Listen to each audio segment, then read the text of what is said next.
I'm Cassidy, And I'm Kennedy. and this is Threads of Wealth.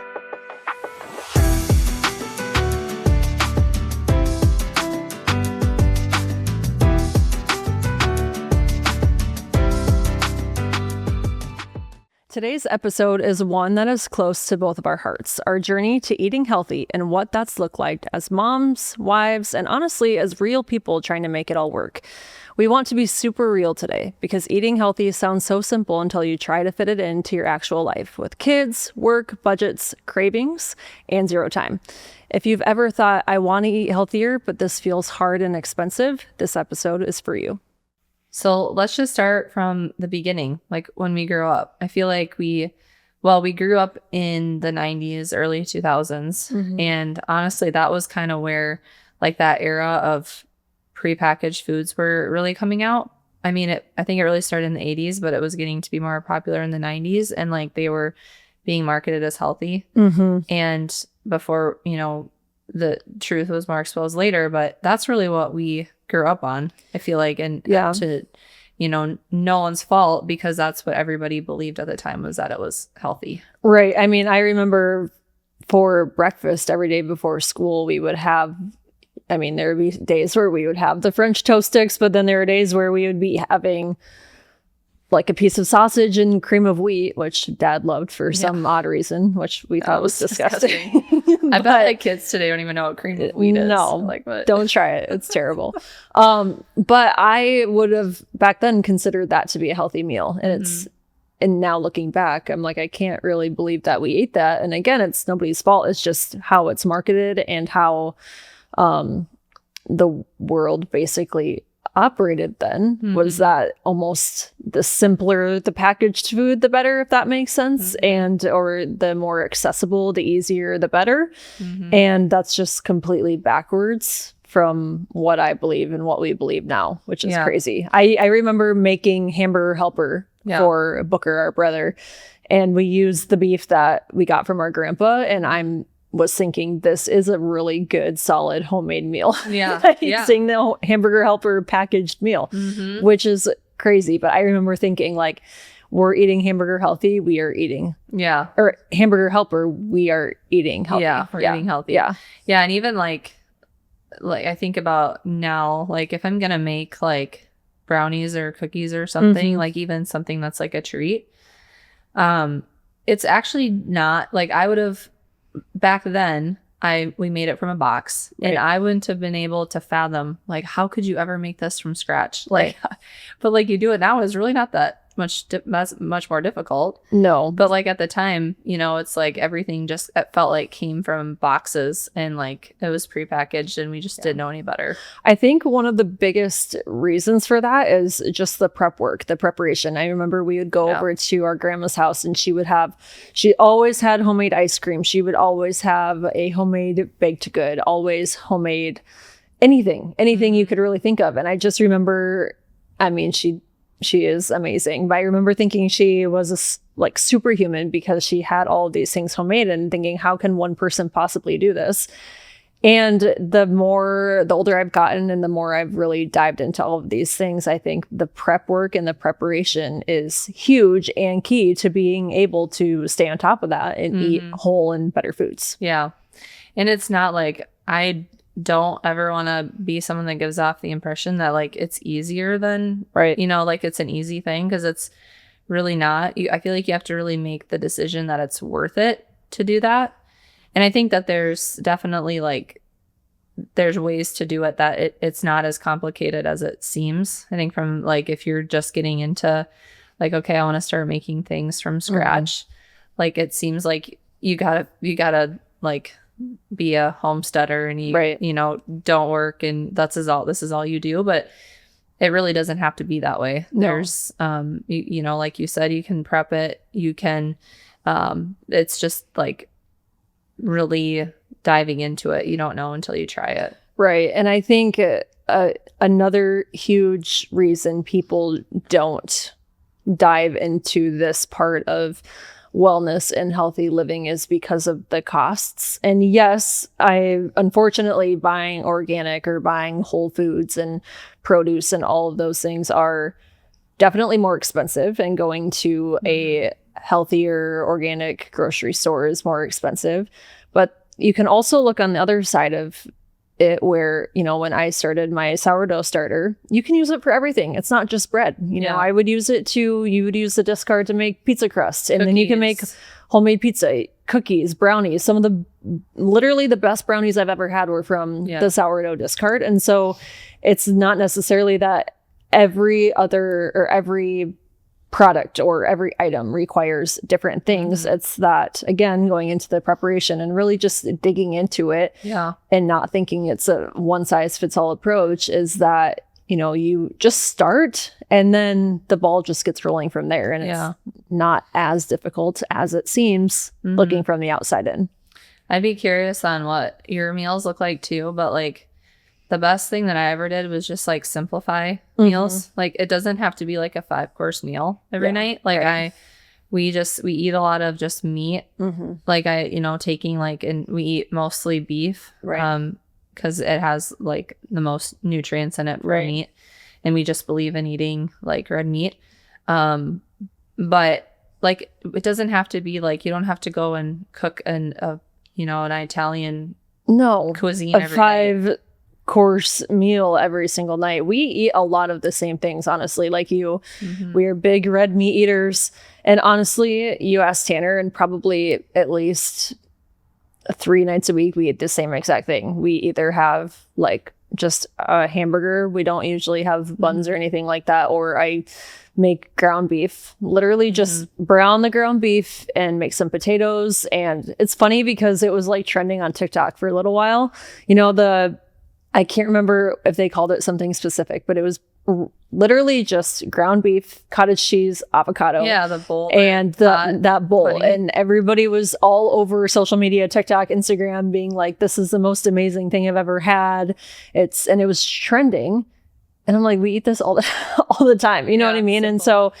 And it's so simple. And I think that's why everybody was kind of jumping onto that trend, quote unquote, because it was simple and it was good for you. You know what I mean? Like it's just whole foods. So we do that all the time. We eat ground beef, little cottage cheese, avocado, potatoes, all mixed together or whatever, multiple times a week. We keep it simple, mainly because we're both busy. We have jobs and we have a daughter. And so neither of us have the time to really plan, like you said, a huge meal that takes all day to cook. That's just not real life for us. And so just really understanding what your time allows for and what you're capable of, and then simplifying it with what whole foods you guys actually enjoy is important. Because I think enjoying it is key, because if you don't like it, if you don't enjoy it, then you're not going to do it again.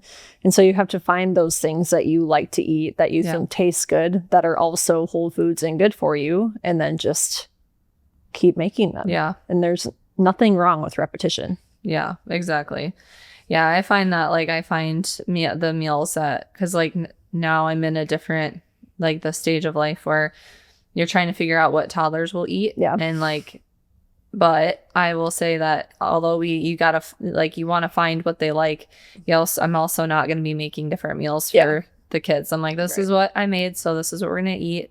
Try a bite. If you don't like it, you have to eat it, but we're going to try this. But I think finding, like you said, repetition, like finding what they do like and just make that but it's challenging with toddlers for sure. Like you're trying to get in all their nutrients and like the vegetables and all that's hard, but they really like their favorite are like pasta recipes. And which isn't surprising for kids, but like going back to the hamburger helper, I was actually like, I just made like a hamburger helper copycat and just made it from scratch. I'm like, I feel amazing. Like I've done that before, and I feel like it didn't take much more time than it did just making hamburger helper, and it tasted 10 times better. Exactly. I'm like, why did I even ever? I wonder if we've made the same recipe, because it's pretty easy and it's really, really good. It's really good. I also really love they really like nachos, you know. What's the brand that has like the non-seed oil chips? Tiete or something like that? Taking those and putting like ground beef and all that stuff on it. But it's like there's a way to any meal that you love, there's a way to make it healthier without it costing, more than you'd spend usually. Yeah. Well, I love pizza. Pizza is probably one of my favorite things. And so this was a while ago, probably maybe before Tanner and I were married, maybe right after we were married. People had been like just starting to talk about like cauliflower crust pizza, but I didn't. No, I don't know if I didn't necessarily have access to cauliflower flour, or I guess I don't even know what that looks like, but I didn't have what I needed to make the cauliflower crust. And so I literally just took a bunch of cauliflower and I cut it with a huge knife, and I put the flat piece of cauliflower on the baking pan, and then made like a little pizza on top of that. And it's one of the best things I've ever had. I was just thinking about that earlier today. I was like, that sounds really good. I haven't had that in a long time. Never tried that. But you can ask Tanner. We were both pleasantly surprised, because the cauliflower, you bake it for, I can't remember how long. I think I just really eyeballed it. But the cauliflower is nice and soft, and it's warm, and it still tastes like a pizza. And then you don't have that crash, or for me personally, that feeling of like all this inflammation or like bloating afterwards, because it's just cauliflower. Yeah. I'm gonna have to try that. Yeah, that sounds it's really good. It's really good. So like after we, like you went to college, when did you kind of like want to start diving into that more of like what it really meant to be like eat healthier? Yeah, I think it's when I moved to Nashville, because all throughout college, for the longest time, I was really focused on what was fast and what was efficient, and not necessarily what was good for me. And I think that's why I felt the way I did for so long. And so when I moved to Nashville, I had the time to start baking and cooking more. I was going to school at night, and I had a job, but I was alone. I didn't have like friends or family there, and it was in the middle. I talked a little bit about it in my last episode, but I just had the time. I didn't know a whole lot of people. And so that's when I think I started to really get interested in cooking and realizing that I could do it, because I think I just hadn't cooked for so long and hadn't baked, that I just assumed that I couldn't do it and I didn't know how. So why start now? So I think that's when I started to do that. And then I realized not only how much better I felt, but I really enjoyed the process. Yeah. What about you? When I was like it's actually funny, because we went through that growing up and thinking that was, I guess I never even, as a kid, never like really cared or thought about it being healthy. Yeah.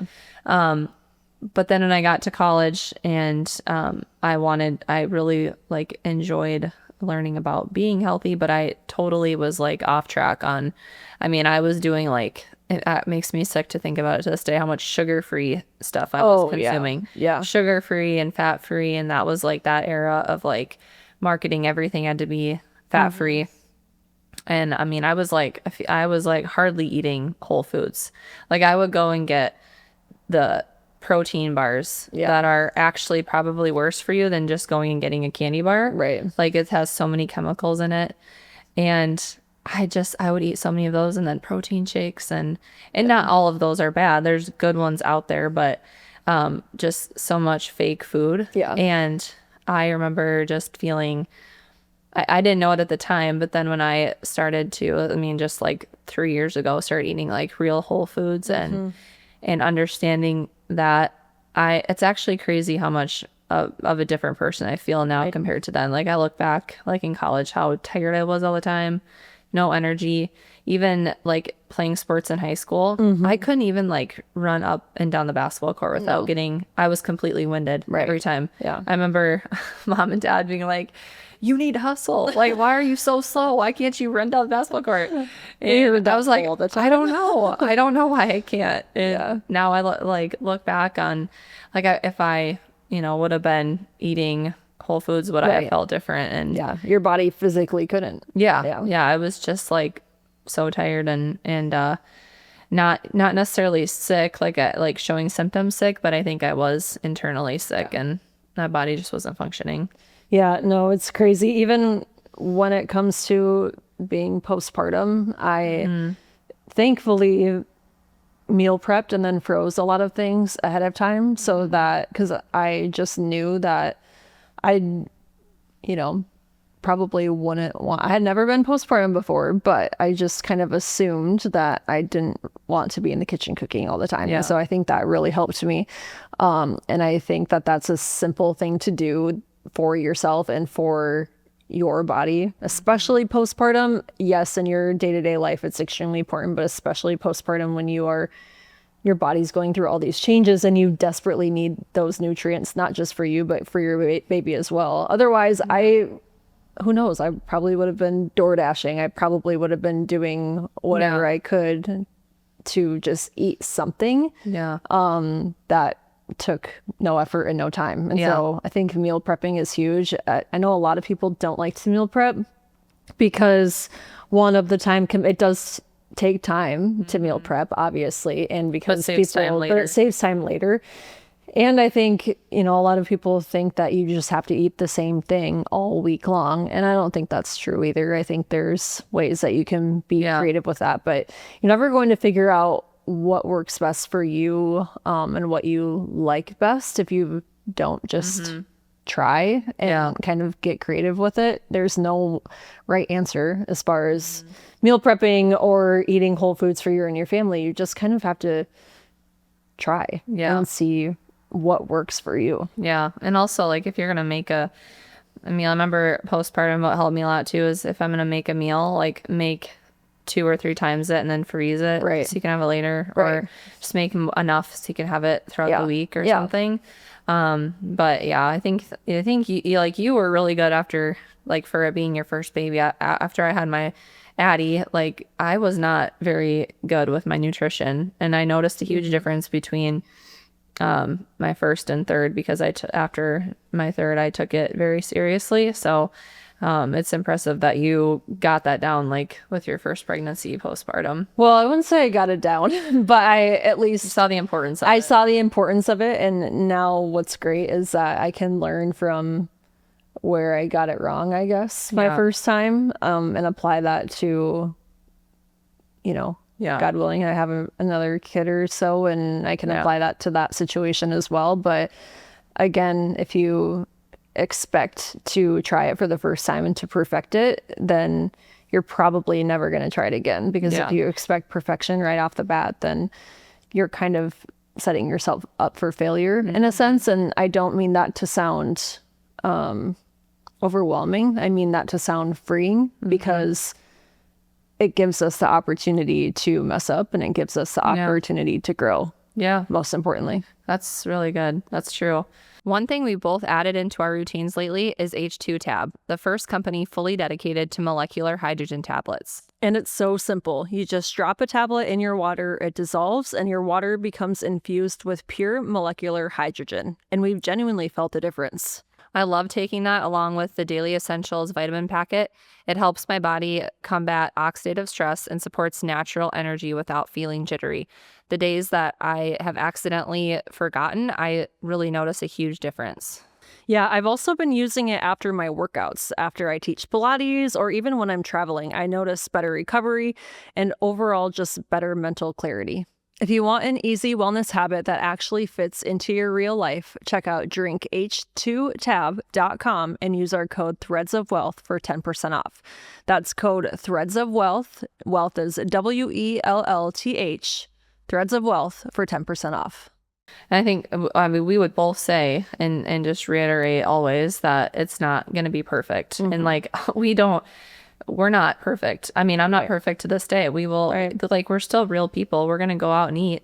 And there's one restaurant in Watertown that doesn't use seed oil. So, like, I'm really passionate about not consuming seed oil as much as I can, but that's just, you can't do that all the time. Right. Like, you also have to, like, tonight I'm probably going to be exhausted, and because it's just a busy day and I don't want to cook, so we're probably gonna go out or something. It's just like, you have to have a reality check too. I'm going out for pizza tonight. Okay, so. Well, maybe I will too. No, but I think that's why it's so important to make changes in your own home, because then you feel like you can do those things. You feel like you can go out for pizza tonight. You feel like you don't have to be stuck at home thinking like, I can't afford to mess up, or I can't afford to have a slip, because I think you can think about at that like 80-20 balance. Yeah. Okay, I did really good this week and I made home cooked meals and I, use extra virgin olive oil, or I fried my stuff in beef tallow, or I whatever. So, and not that has to be, it's not a reason to necessarily like indulge in something bad for you, but it's also not, it shouldn't be hand in hand, I guess is what I'm saying, that you should just don't be so hard on yourself. But if you really want to focus on making that change, start in your home, because it's the easiest to do that.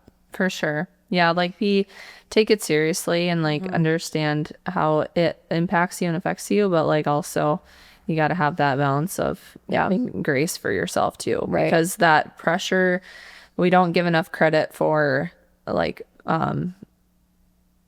the pressure that you put on yourself, and like being stressed is almost more unhealthy than sometimes the food, that meal specifically that you're stressing about. For sure. Like the trade-off isn't worth it. So just like assess your situation and make the best decision that you can at that time. Well, that reminds me to talk about, so my situation with Noah, she turned 6 months and we started solids, and I really tried to, you hear a lot about baby-led weaning. Honestly, baby-led weaning really freaked me out because there was a situation when Noah was younger, and I think I talked about it in my last episode just briefly, but she had reflux and she choked on her mucus when she was really little, and Tanner was gone.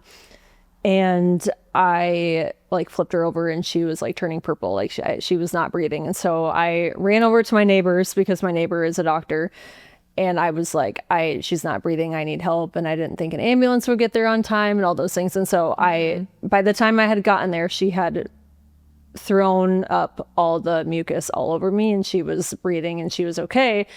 But that created a little PTSD for me that I'm now terrified of choking. And so when I thought about baby-led weaning, I was like, I'm just asking for her to choke. And I know that's not true, but just from my experience, I was more comfortable starting with purees because I just wanted to do anything I could to avoid a situation that I experienced that again. But if your budget allows, there's good options for that too. You don't have to go to the grocery store and buy the purees that are filled with additives and preservatives that just sit on the shelf until somebody comes to get them. I use Little Spoon, and I know it's a little bit more of an expensive option, but I can at least be comfortable knowing that I'm giving my daughter the best option. But on the flip side of that, you have to be, like you said, realistic with where you're at. If that doesn't work for you, that's fine. Just find the best option you can that works for you. Talking again about Noah, in a perfect world, I would have breastfed her until she was a year or after or whatever. In an ideal world, I would have given her the best formula on the market. And that's just not the situation we're in, because she had all sorts of sensitivity issues. I cut out dairy, gluten, soy, eggs, all of those, I guess, allergens while I was breastfeeding, and she was still really struggled with reflux. And it wasn't until we put her on a hypoallergenic formula that she really started to keep food in her stomach. And so, and I flip that can over and I look at the ingredients, and it's not perfect. It's not something that I would necessarily love. I know it's not the best option on the market, but I know that my baby needs to be fed. And so you just can't be so hard on yourself, because I could stew on that for the rest of my life, thinking like, I'm giving this to my daughter 5 times a day or 4 times a day or whatever that is, and just beat myself up for not giving her the best option. But we just have to be realistic, and we just have to be easier on ourselves, because like you said, the more stress we bring into our lives, the worse everything is going to be. There's just so much that's out of your control sometimes, even with your own kids. Like they're gonna go to a friend's house and probably have a snack that you don't have in your home. And, that there's just things like that are going to happen. And that's like you talk about, Little Spoon and formula. Like, I think most people can really, they've had experiences like that of their own where it's like, this isn't ideal, but and people that, that are choosing to live a healthier lifestyle, but it's stressful, but like you have to know that you're doing the best that you can for your kids and for yourself. But it's not always an easy journey. No, it's definitely not. So when you go to the grocery store, like, what do you look for if you're making healthier or you want to make healthier choices for your family? What do you look for when you shop? Yeah. It's funny because I remember when I started to be more conscious about making those better decisions when I was grocery shopping, like the first few times I went to the store, I didn't know what to look for. And so I spent over an hour just looking at everything because I was so worried that I would get something that wasn't good. And you don't need to do that at all. But I think looking for things that are really bad for you, or I guess looking for things that are better for you, is just key. So like I shop at Hy-Vee, I go to the healthier section, and I don't stay away from like the potato chips and all that stuff, but just finding things that don't have seed oils first and foremost, that are made with avocado oil, that are made with olive oil, all of those things, I stick to that primarily. And so seed oils, dyes, those are really the things that I try to exclude from whatever I'm purchasing at the store. Yeah. What are some things that you look for when you go to the grocery store? Yeah, I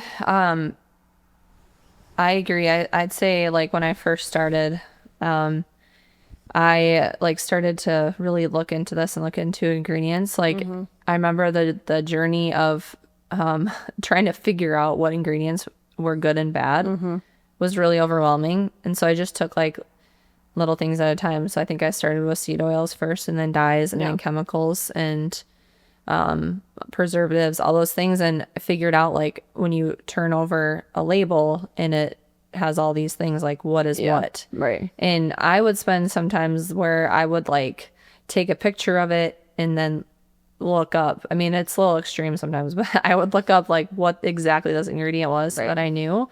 But like for the most part, it's like if you don't recognize it, or you can't read the word, it's probably not good for you. That's what I was gonna say, is that if you just simply can't pronounce the word that you're looking at on the ingredient list, you have never seen it before, it's probably not something you want to be putting in your body. Exactly. And so like when I go to the store, I think I heard it a while ago, but someone had said like shopping the perimeter of the store and like the middle aisles are like all the processed foods, and honestly, like for I right now to this day, like I hardly ever go in those middle aisles. But when I was first starting out, like there were some things that like I was used to buying and still did.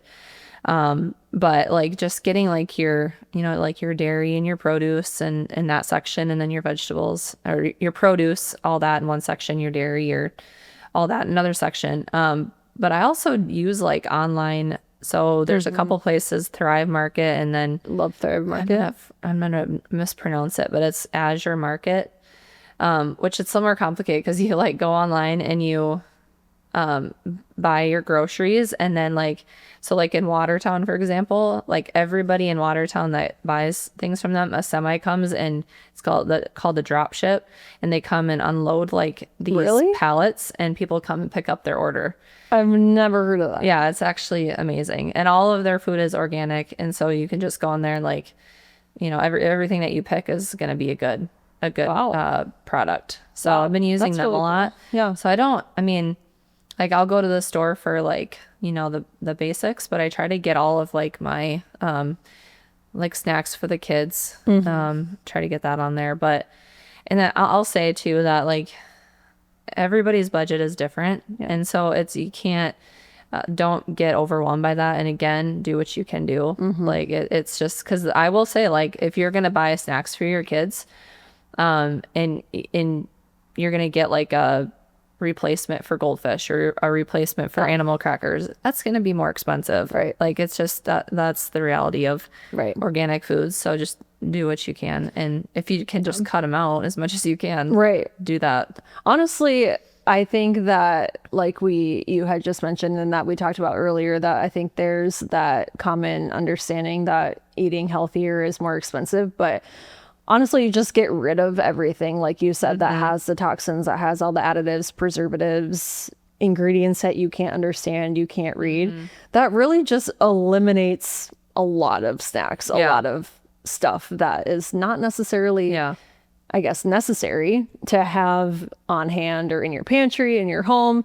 And so you could be saving money that way. Yeah, You know what I mean? Just kind of, I think it's a tendency to walk through the store and, oh, that looks good, and just put it in your cart. And then for me personally, there's a lot of waste because I used to especially buy things that I didn't need because they looked good in the store. But if you just eliminate that mindset, then you're saving money on the back end.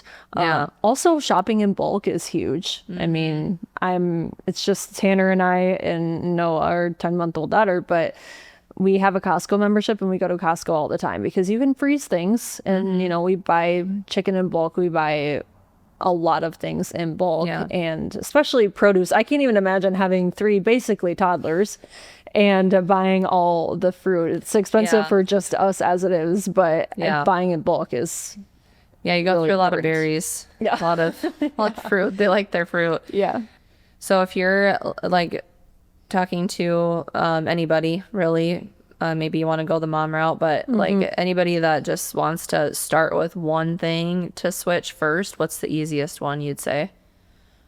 I think the first thing I would say would be to just start small. Whatever you decide to do, start small so it sticks. You don't want to try everything at once and then get overwhelmed and then everything goes out the window. But if you're looking for one thing specifically, I would look at what's in your pantry. Like, what oil are you cooking with? If you're cooking with Pam, please throw it away. If you're cooking with, you know what I mean? Just look what you are using to cook your everyday meals, and start there. Because it doesn't need to be this hard, but the tiny little changes that you make on a day-to-day basis are really going to add up. The other thing I would say is to just buy produce. And not only that, but first of all, wash it. Please wash it. Second of all, wash it right away. Get home from the store. And what I like to do is I get home from the store and I put all of my berries, the veggies, whatever I'm washing, I put it in the bowl and let it soak or cleanse while I'm putting everything else away. And then I finish the process. I cut it up if it needs to be cut. I rinse it and then store it in the fridge so it's easily accessible. Because I've noticed a lot of times that even if I buy the fruit, and I don't even touch it, I just put it in the fridge and I'm like, I'll wash it later, I'll cut it later. I never do, because when I want fruit is when when I'm hungry, when I want a snack, I just want something that I can just grab and go. And so if you're doing that right when you get home from the store, I think the greater, it might sound silly, but the greater the chances are that you're actually going to be eating that and not grabbing a more time efficient or an unhealthier snack. Yeah. For sure. Yeah, I would say that like just simplify it. Like just get some real red meat and some real cheese, raw cheese if you can, and and just make simple meals. Like just try that out for a while. Don't try to make like these really fancy recipes. Just try to do that and see how you feel. Like see the difference. And because it's actually like when you feel that difference, it's super motivating to continue that. And like you can tell a difference. I mean, I feel like you can tell after, doing that for a couple days, but after a week, after 2 weeks of really eating like whole foods, you're going to feel so much better. You're going to feel your energy is going to be crazy. You're going to feel healthy. And then I would also say like when going back to like budget, like do what you can. Also remember that like one thing that I thought of when I'm noticing things are more expensive when you're buying organic and things don't have pesticide in them. It's more expensive, but I'm also like, you know what? If that's an investment that I have to make and I'm not going to be paying that in doctor bills, in hospital bills, and that's actually like I can actually see that now with my kids. I mean, I can't remember the last time that we went to the doctor for a sickness. Yeah. Like, That's awesome. and I remember when Addie was little, like I felt like we were going to the doctor, you know, like every 3 months. And so it's like an investment into your health, spending, you know, making your budget maybe a little bit higher in the food department. It's not easy because like you want your grocery bill to be cheap, but it's worth it. Yeah, you have to look at long term. You can't just think about what's better or easier here and now. You have to look at the long term and think about, like you said, what's best for you and your kids. You're worth it. Your health is worth it. Your kids are worth it. And it's not easy to make those decisions, but it's 100% going to pay off. Yeah. Well, I really enjoy this conversation. I think that, you know, we both would just encourage people to just go for it and just take small steps. And hopefully that we can just leave that impression today that, you know, it's everybody can do it. Yeah, everybody can do it. And if you mess up, you mess up. It's not the end of the world. And it doesn't mean you have to start from square one. I mess up. And like we said, I'm going out for pizza later. Yeah. And so it's not, you know, all or nothing. Yeah. You know, I think just being mindful of what we put into our bodies is the most important thing. And that's how you create a healthier lifestyle all around. We're keeping it real here. Keeping it real. Thanks for tuning into today's episode. If you enjoyed our conversation about simplifying clean eating, please leave us a 5-star review and subscribe or follow Threads of Wealth wherever you get your podcasts. If you're interested in learning more, make sure to follow us on Instagram. See you next time at Threads of Wealth.